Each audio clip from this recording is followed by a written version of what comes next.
इलाज में होने वाले भारी भरकम खर्च की वजह से आज बीमार होने में भी डर लगता है। इंडिया में आज भी ऐसे लोग हैं जो कि जब तक बहुत ज्यादा बीमार नहीं हो जाते, यानी कि पानी सर के ऊपर से नहीं चला जाता, तब तक वो डॉक्टर के पास जाते ही नहीं है। और उसके पीछे की वजह है डॉक्टर की भारी भरकम फीस। लेकिन अगर मैं आपसे कहूं कि इस इंडिया में एक ऐसी डॉक्टर भी हैं जो मात्र 10 रुपए में इलाज करती हैं। जी हां गाइस, आप ठीक सुन रहे हैं, मात्र 10 रुपए में। उनका नाम है नूरी प्रवीण, डॉक्टर नूरी प्रवीण। वो आंध्र प्रदेश के कुडपा जिले में अपना क्लिनिक चलाती है और उनका सपना है कि एक दिन वो बहुत बड़ा अस्पताल खोलें और उसमें भी मात्र 10 रुपए में चेकअप करें। गाइस, नूरी प्रवीण के इस जज्बे को मैं दिल से सलाम करता हूं। गाइस, आपने अपनी जिंदगी में घोड़े तो बहुत देखे होंगे, लेकिन आज इस वीडियो में मैं आप लोगों को दुनिया का सबसे दुर्लभ और सबसे खूबसूरत घोड़ा दिखाने जा रहा हूं, जिसे देखने के बाद आपको फील होगा कि मानो आपने जन्नत का घोड़ा देख लिया हो। जी हां गाइस, उस घोड़े का नाम है अखैल टीके।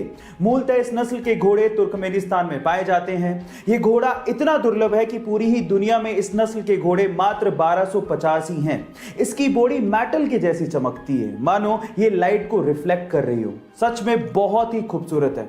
आपको इस घोड़े को देख के कैसा लगा, चैट सेक्शन में जरूर लिखिएगा। गाइस, अक्सर इंडिया में जब लोग बीमार पड़ते हैं ना, तो वो डॉक्टर के पास जाने की बजाय सीधे दवाई की दुकान वाले भैया के पास चले जाते हैं। उसे अपनी बीमारी बताते हैं और उसे दवाई ले आते हैं। कभी कभार हम उससे ठीक भी हो जाते हैं, लेकिन कभी कभार उसके भयंकर परिणाम भुगतने पड़ते हैं।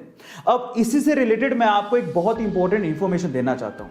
अगर अगली बार आप डॉक्टर की पर्ची के बिना किसी दवाई की दुकान पर जाएं, तो प्लीज दवाई खरीदने से पहले उसे पलटकर रेड स्ट्रिप यानी कि लाल पट्टी जरूर चेक कर लें। अगर उस दवाई के ऊपर रेड स्ट्रिप यानी कि लाल पट्टी बनी हुई है तो उसे ना खरीदें, क्योंकि उसका मतलब ही यही है कि उस दवाई को जिसके ऊपर रेड स्ट्रिप या लाल पट्टी बनी है, बिना डॉक्टर की सलाह के ना तो खरीदा जा सकता है, ना ही इस्तेमाल किया जा सकता है।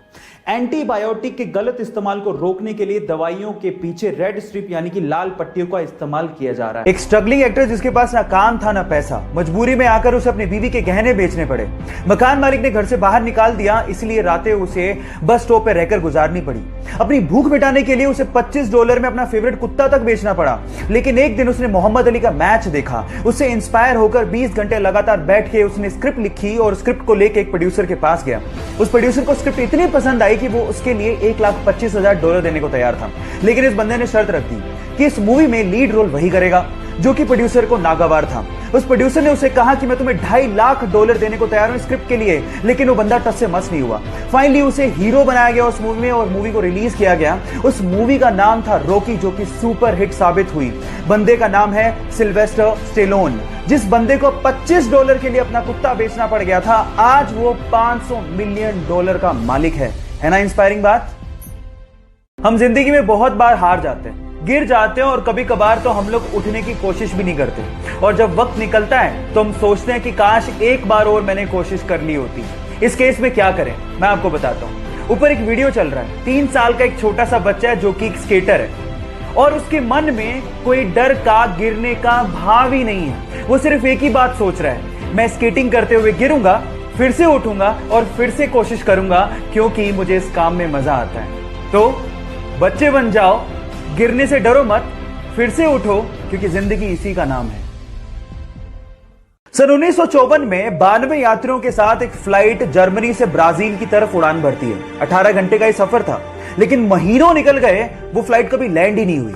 लोगों ने मान लिया था कि नीला आसमान उस फ्लाइट को निगल चुका है। फाइलें बंद, सेंटियागो की फ्लाइट्स पूरी तरह से बंद कर दी गई। लेकिन उसके बाद जो हुआ आप लोगों को सुनना चाहिए। ठीक 35 साल बाद सन 1989 में वही फ्लाइट ब्राजील के एयरपोर्ट पे लैंड करती है। वहां की अथॉरिटीज ने पायलट से कांटेक्ट करने की कोशिश करी, लेकिन कोई जवाब ही नहीं मिला। उसके बाद वो लोग फ्लाइट पे चढ़े, लेकिन जो उन्होंने देखा वो हैरान कर देने वाला था। सिर्फ उन लोगों के कंकाल कुर्सी की पेटियों के साथ बंधे हुए थे। जब वो कॉकपिट की तरफ भागे तो पायलट के भी कंकाल ही बंधे हुए थे। अब सवाल यह है कि अगर पायलट के कंकाल ही बंधे हुए थे तो फ्लाइट लैंड कैसे हुआ? विज्ञान ने बहुत तरक्की कर ली है, लेकिन ऐसी बहुत सारी घटनाएं हैं जिनका जवाब विज्ञान के पास भी नहीं है।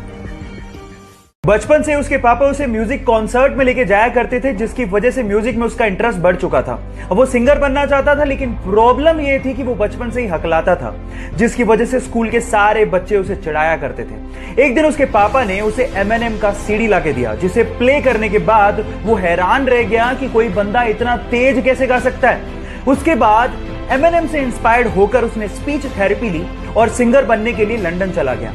फिर अपनी एल्बम प्लस से उसने लोगों के दिलों में अपनी जगह बनाई। उसके बाद उसने पीछे मुड़ के कभी नहीं देखा। फिर उसके बाद अपनी एल्बम मल्टीप्लाई के लिए उसने 2 ग्रैमी अवार्ड जीते और अपनी एल्बम डिवाइड के शेप ऑफ यू सॉन्ग से पूरी दुनिया में छा गया। Yes guys, I'm talking about